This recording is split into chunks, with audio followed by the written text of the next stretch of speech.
You madam, thank you. माननीय सदस्य श्री अखिलेश यादव जी।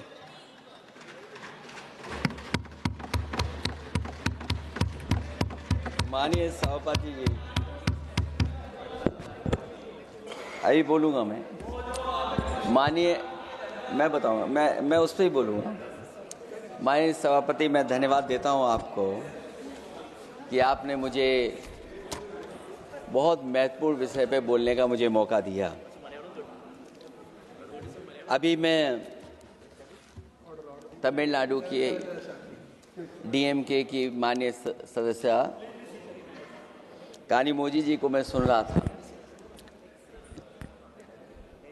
और उन्होंने मैं उनको धन्यवाद देता हूं कि कई महत्वपूर्ण बातें उन्होंने रखी और अभी भी उनको अपनी अच्छी बातों के लिए बधाई मिल रही है। हमें खुशी है इस बात की कि विपक्ष में जो लोग हैं उनको बधाई मिल रही है, लेकिन सत्ता पक्ष के लोग जब बोल के जा रहे हैं तो उनके सदस्य भी उन्हें बधाई नहीं दे रहा कोई।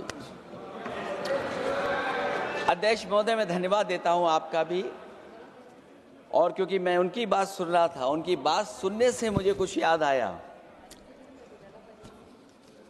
मैं ये कहना चाहता हूं 2 लाइनों में कि मैं दुनिया को मनाने में लगा हूं। अध्यक्ष महोदय, मैं भारतीय जनता पार्टी के लिए बता रहा हूं ये लाइनें कि मैं दुनिया को मनाने में लगा हूं, मेरा घर मुझसे रूठा जा रहा है। मैं दुनिया को बनाने में लगा हूं, मेरा घर मुझसे रूठा जा रहा है। अध्यक्ष महोदय, बात शुरू करने से पहले मैं सबसे पहले भारत की सेना, उसका आभार, उसका धन्यवाद देना चाहता हूं। दुनिया में साहसी फौजों में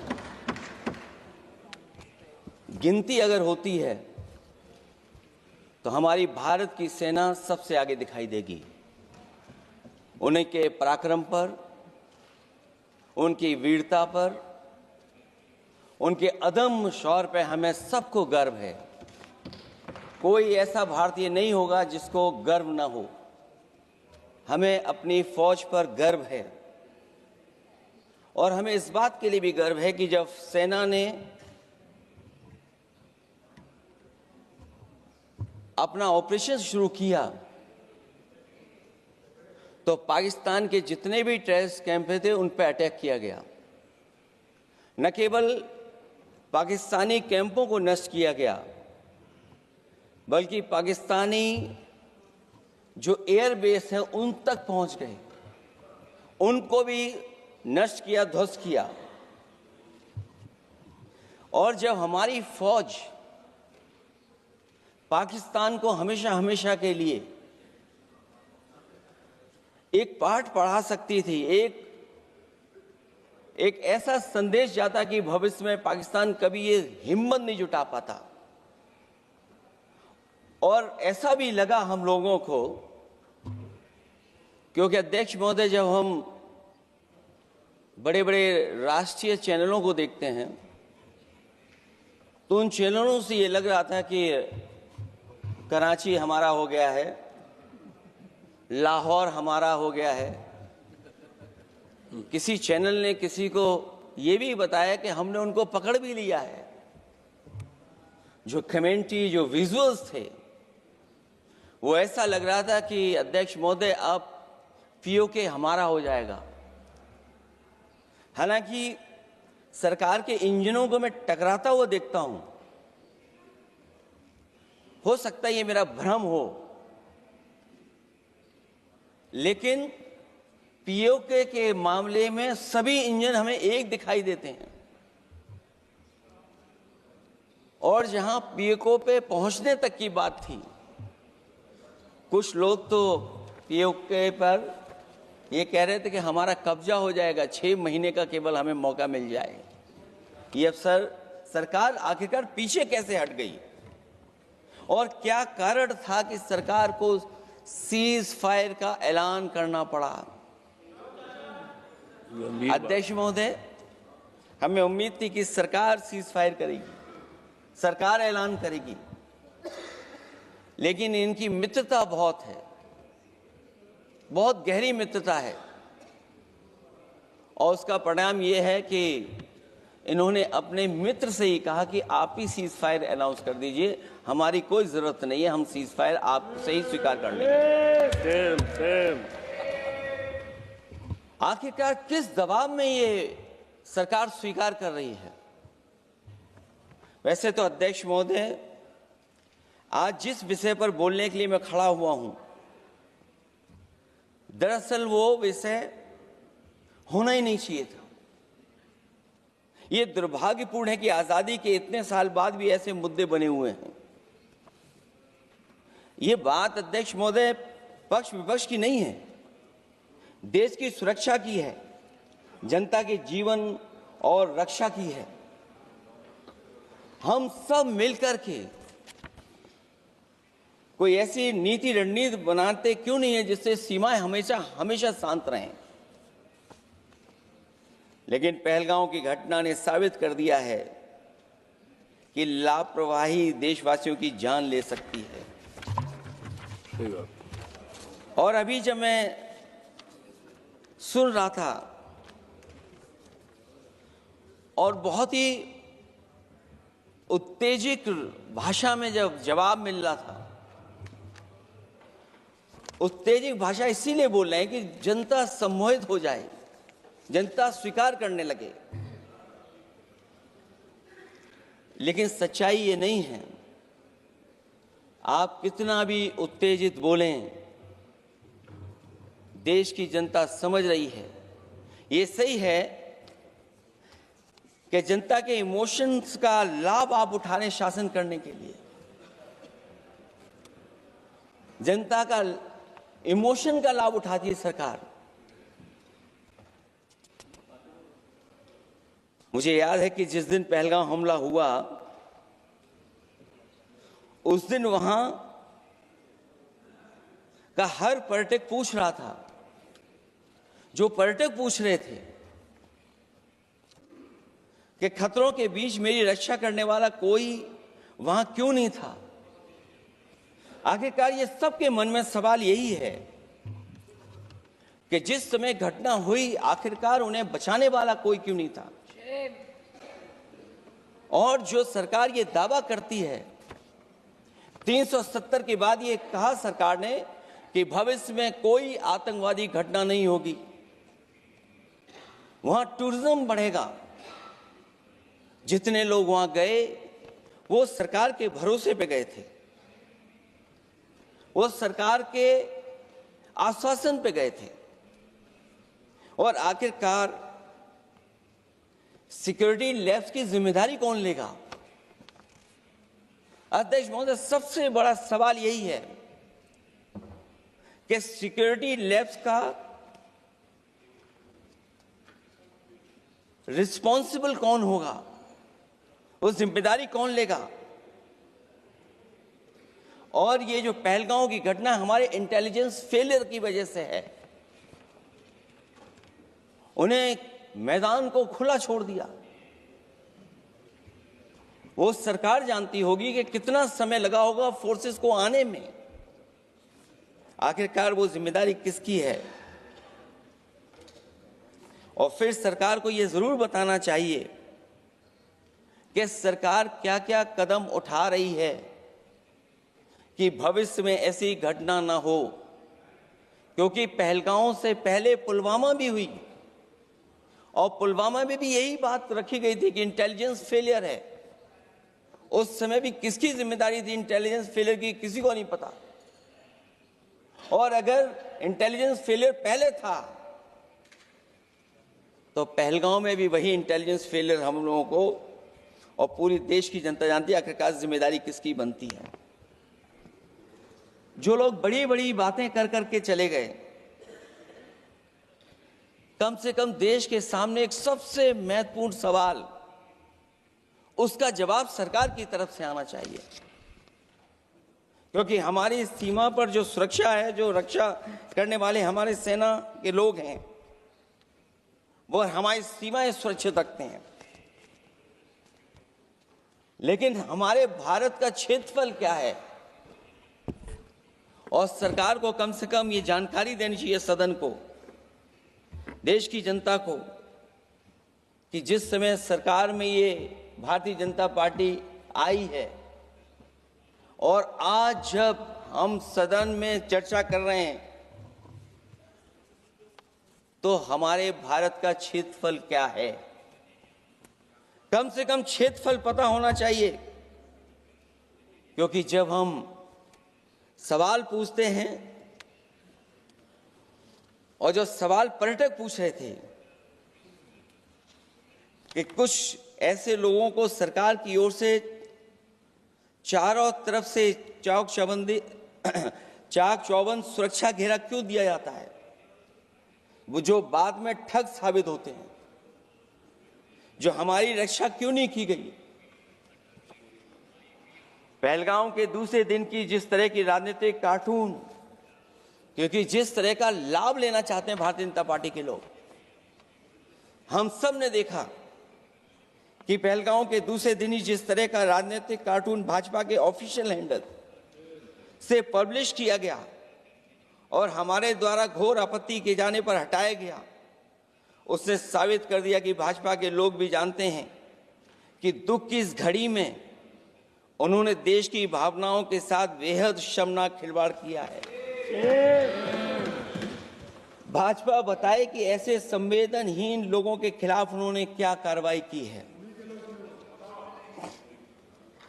ये अति गंभीर प्रश्न है कि जिन्होंने अपनों को खोया है,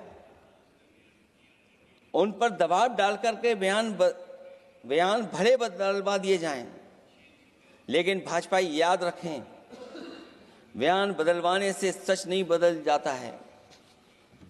पहलगांव के शहीद सैनिक की पत्नी द्वारा देश हित में शांति और सौहार्द की अपील करने पर उनसे जिस तरह का दुर्व्यवहार और उपशब्द कहे गए, उससे हर महिला और सच्चा देश प्रेमी बहुत दुखी है, आहत और शर्मिंदा हुआ है। ये सब जानते हैं कि किन लोगों की हरकत थी। इस संदर्भ में और परिप्रेक्ष्य में हमने महिला आयोग को पुरजोर अपील की थी कि वो नारी की गरिमा के विरुद्ध गलत बयानी करने वालों के खिलाफ केवल शाब्दिक औपचारिकताएं न निभाएं और बल्कि सही से कार्रवाई करें, लेकिन उस पर भी कुछ नहीं किया सरकार ने। पहलगाम की पीड़ित महिलाओं के बारे में कहे गए बयान के लिए निंदनीय शब्द से निंदनीय शब्द तक को आपत्ति होगी। नारी वंदन की जगह नारी का अपमान, निंदा और हर संभव शोषण उत्पीड़न करना ही भाजपा का असली चेहरा है, जो बेहद शर्मनाक है।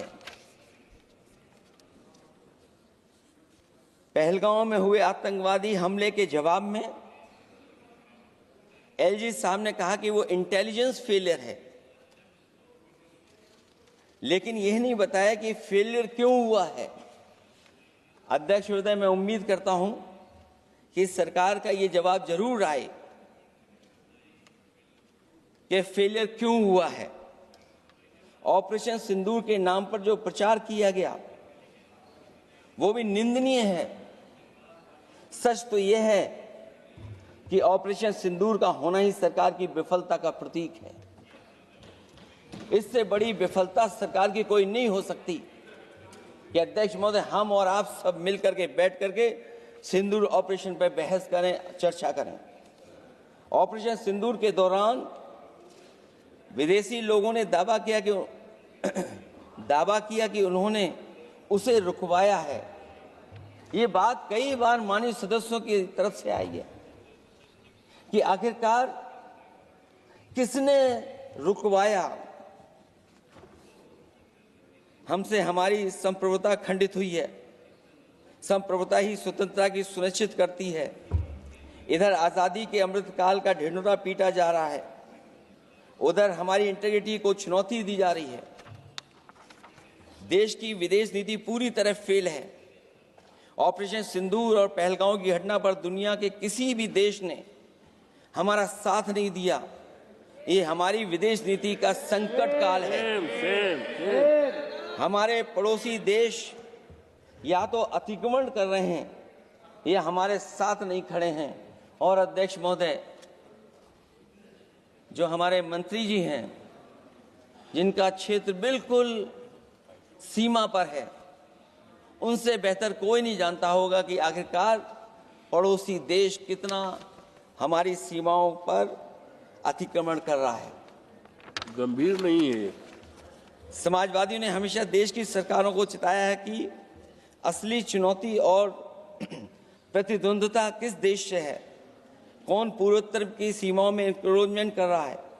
सरकार को ऐसे मामलों में साहस और समझदारी से काम लेना होगा, सीमाओं से समझौता नहीं करना चाहिए। आज सरहदों के साथ देश के कारोबार को भी चुनौती मिल रही है। सरकार को आगे बढ़कर के उसका समाधान करना है, 2 कदम पीछे करने नहीं है। अध्यक्ष महोदय, जो हम लोगों को सुनने में मिलता है, ये सरकार जवाब दे कि आखिरकार जो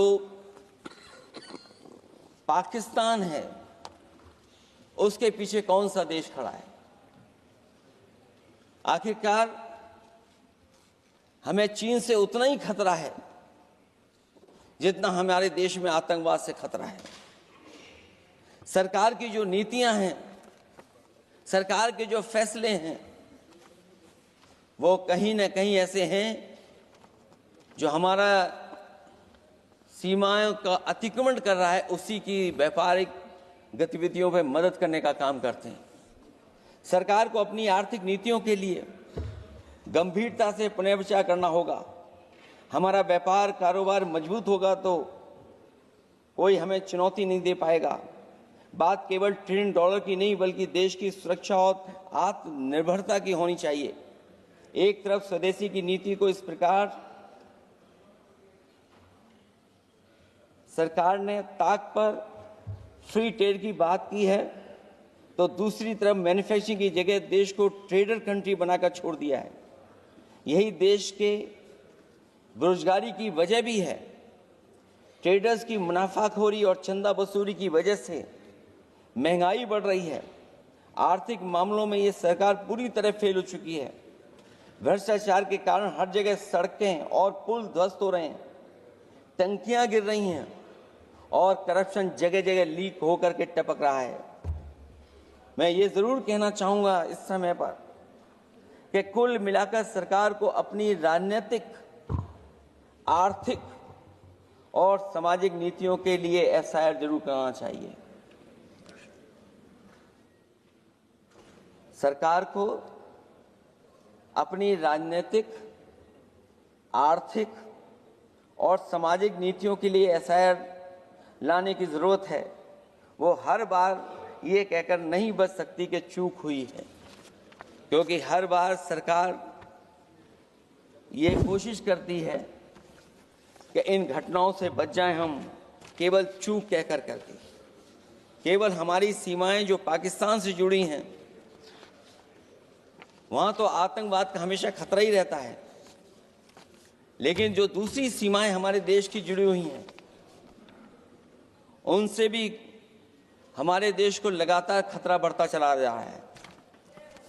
आज अपनी सीमा की स्थिति गलवान से पहले की स्थिति तक भी नहीं लौटी है। जो पहले स्थिति थी वहां ये सरकार नहीं पहुंच पाई है। वास्तविक में नियंत्रण रेखा के कई क्षेत्रों में महत्वपूर्ण बफर जोन जब भारतीय गश्ती के लिए उपलब्ध नहीं है, तो पूर्वी लद्दाख में अतिरिक्त भारतीय तैनाती जारी है, जिससे सेना को सैनिकों की भारी कमी का सामना करना पड़ रहा है। हमें उम्मीद है कि जब इतने महत्वपूर्ण समय पर बहस हो रही है, तो सरकार अपनी अग्निवीर वाली योजना को वापस लेने का काम करेगी, जिससे कम से कम सेना की कमी, हमें सेना को पूरी की पूरी सेना मिल सके। जनवरी में अपनी वार्षिक प्रेस वार्ता में जब सेना प्रमुख ने से ये पूछा गया, तो उन्होंने जवाब डालते हुए कहा कि गश्ती से जुड़े फैसले अब स्थानीय कमांडरों पर छोड़ दिए गए हैं। जैसे भारत की सीमाओं की पवित्रता अब राजनीतिक नेतृत्व का नहीं बल्कि स्थानीय सेवा अधिकारियों का मामला रह गया है। इस पे भी सरकार को बहुत गंभीरता से सोचना पड़ेगा कि जहां लगातार हमारी सीमाओं का एनक्रोचमेंट हो रहा है। चीन ने भारतीय वाहन निर्माताओं के लिए आवश्यक दुर्लभ खनिजों की आपूर्ति रोक दी है। सुना है कि बुलेट ट्रेन प्रोजेक्ट के लिए सुरंग खोदने वाली मशीनें, डीएपी जैसे उर्वरक और यहां तक कि कई बड़ी कंपनियों की रणनीति के तहत उनकी सप्लाई रोकने का काम किया है। जहां हम एक तरफ आत्मनिर्भर का नारा दे रहे हैं, वहीं हम किस पर निर्भर होते चले जा रहे हैं, ये भी विचार करने का सवाल है।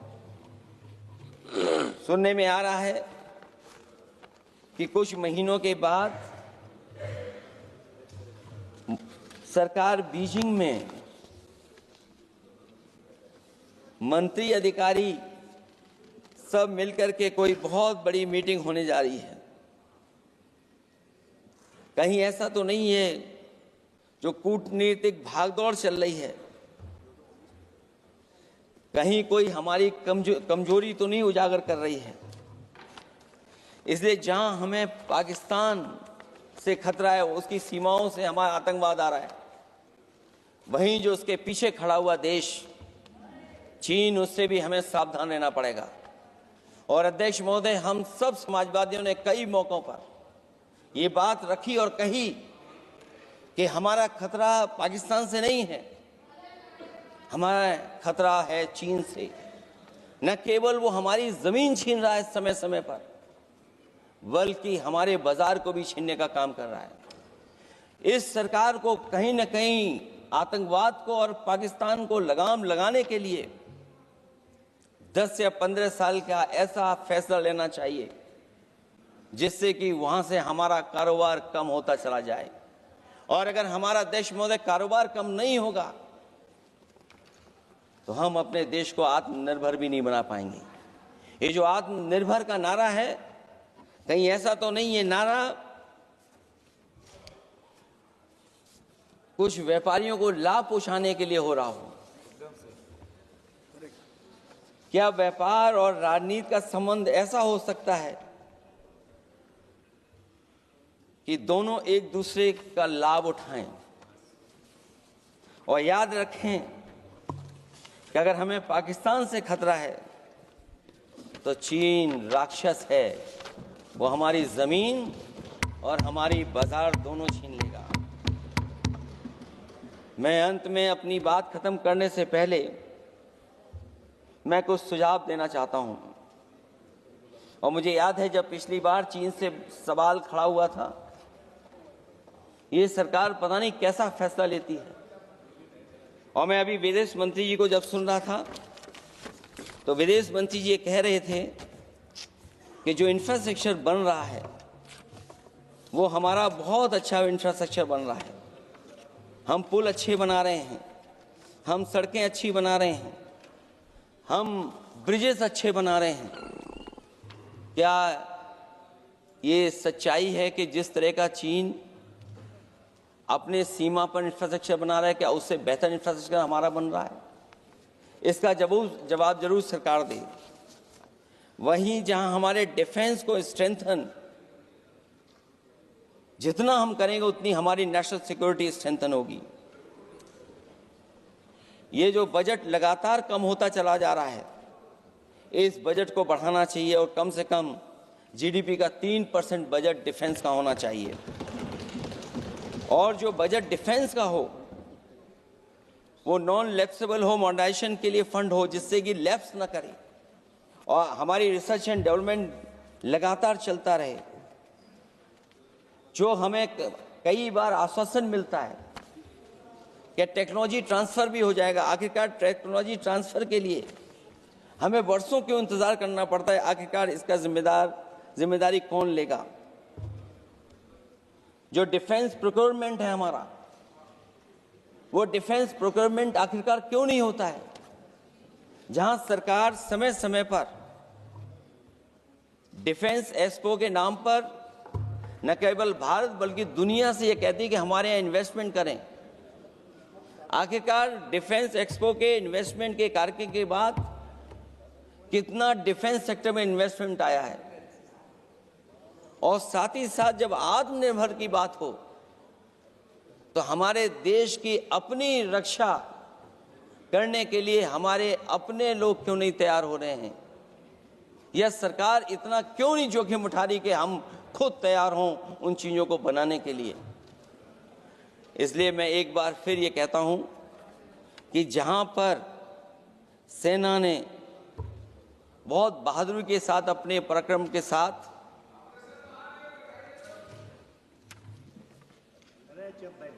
पराक्रम, वीरता और अदम्य शौर्य की जो उन्होंने परिचय दिया, उसके लिए फौज को मैं बधाई देता हूं। लेकिन अभी जब मैं सुन रहा था, ये जो अभी आतंकवादी मारे गए हैं, आतंकवादी मारे जाते हैं, हम सब पक्ष में हैं, लेकिन हर जगह राजनीतिक लाभ आखिरकार कौन उठा रहा है? क्योंकि मैं अपनी बात खत्म कर रहा था, अध्यक्ष महोदय ये पूछ रहे हैं कि आज महादेव ऑपरेशन पे मैं धन्यवाद क्यों नहीं दे रहा हूं। अध्यक्ष महोदय, जिस समय समर्थन की बात आई, पूरे देश के जितने भी राजनीतिक दल हैं वो आपके साथ थे। आखिरकार इनकाउंटर कल ही क्यों हुआ?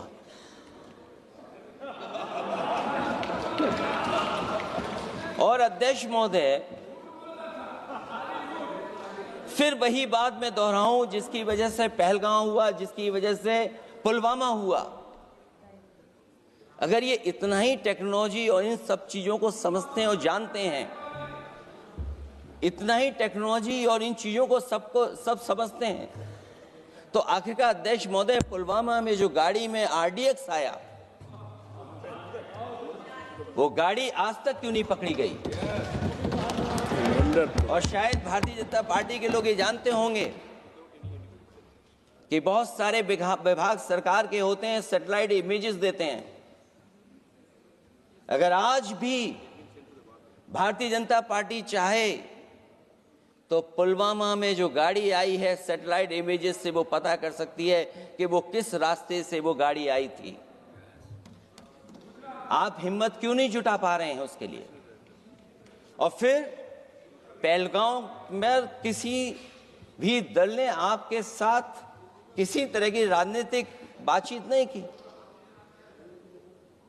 लेकिन राजनीतिक लाभ आपने कांग्रेस पार्टी से भी उठाने की कोशिश की, हमारे से भी उठाने की कोशिश की। अगर डेलीगेशन भेजना ही था आपको तो पॉलिटिकल पार्टीज तय करती हैं, आप नहीं तय कर सकते। ये राजनीति कौन कर रहा है? और फिर अध्यक्ष महोदय, राजनीति करने वाले वो लोग जो अपने चुनावी भाषण में कह रहे थे कि POK हम 6 महीने में ले लेंगे, हम अक्साई चिन्ह ले लेंगे। इसीलिए मैंने सवाल पूछा अध्यक्ष महोदय सरकार से कि जिस समय सरकार में भारतीय जनता पार्टी आई, उस समय भारत का क्षेत्रफल क्या था और भारत का क्षेत्रफल आज क्या है? क्या 5 फिंगर्स, पेंगोंग लेक, गलवान घाटी, रजांगला, उसका जवाब किसके पास है? सरकार के पास है क्या कि नहीं है? और मैं आज अध्यक्ष महोदय कहता हूं, हम वॉर के खिलाफ हैं, हम वॉर नहीं चाहते हैं, लेकिन सीमा पर शांति रहे, हमारा कोई इंक्रोचमेंट नहीं करे। झगड़ा मैं आज भी कहता हूं, ये लड़ाई आपको, जो लड़ाई हुई है वो पाकिस्तान से आप नहीं लड़े हैं। अध्यक्ष महोदय, आप कितना भी छिपना चाहोगे, छिपाना चाहोगे, कोई भी स्वीकार नहीं करेगा। ये जो लड़ाई लड़ी गई है, ये आपको चीन से लड़नी पड़ी थी। और जो समय आप बताते हैं कि इस समय से इस समय तक हमारी एयरफोर्स और हमारे लोगों ने हमला किया, टेररिस्ट लोगों के तमाम सेंटर्स को खत्म किया है, तो हमारे मन में भी एक इच्छा आती है कि हमारे सबसे बेहतरीन एयरक्राफ्ट जो नींबू और मिर्च लगा करके जिनकी पूजा की गई थी, वो कितने उड़े थे? हम और सवाल नहीं पूछना चाहते हैं हम आपसे। मैं केवल इतना पूछना चाहता हूं कि जिन एयरक्राफ्टों को नींबू और मिर्च लगाकर के पूजा की गई थी, वो एयरक्राफ्ट कितने उड़े थे? हमें अपनी पूरी एयरफोर्स पे गर्व है। इतने बेहतरीन पायलट किसी के पास नहीं है जितने बेहतरीन पायलट हमारे पास हैं। और हम समाजवादी वो लोग हैं जिन्होंने ऐसा इंफ्रास्ट्रक्चर सड़कों का बनाया था कि अगर कभी इमरजेंसी हो तो आपका एयरक्राफ्ट वहां पर उतर जाएगा। और देश में पहली बार सुकोई, मिराज और हरकुलस अगर किसी ने सड़क पर उतारे थे तो वो समाजवादी पार्टी और हम लोगों ने सड़क पर उतारने का काम किया था।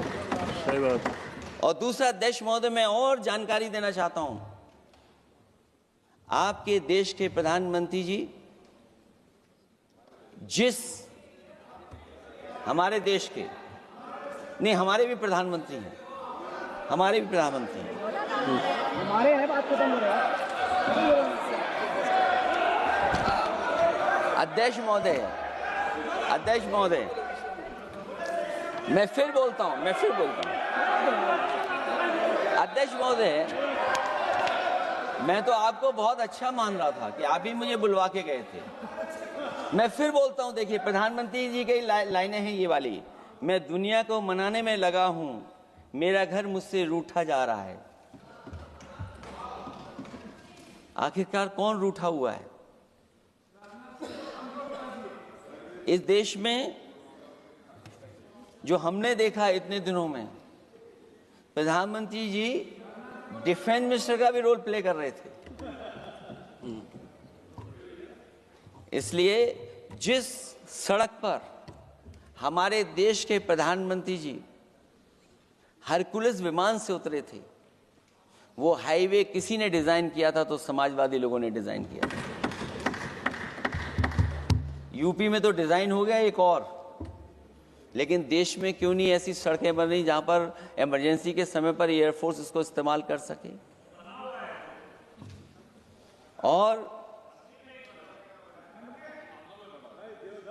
और बनाइए, मैं तो कहूंगा कि और बनाइए,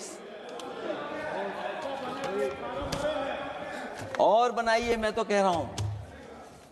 और जिस तरीके से हमारी सेना ने जो मुकाबला किया है, सीज फायर के बाद भी ड्रोन आ रहे थे, ये भी सरकार को स्वीकार करना पड़ेगा। आखिरकार सवाल ये है हमारा कि सीज फायर किसके दबाव में किया है और सीज फायर क्यों किया जब हमारी फौज पीको को भी ले लेती और पाकिस्तान के भी।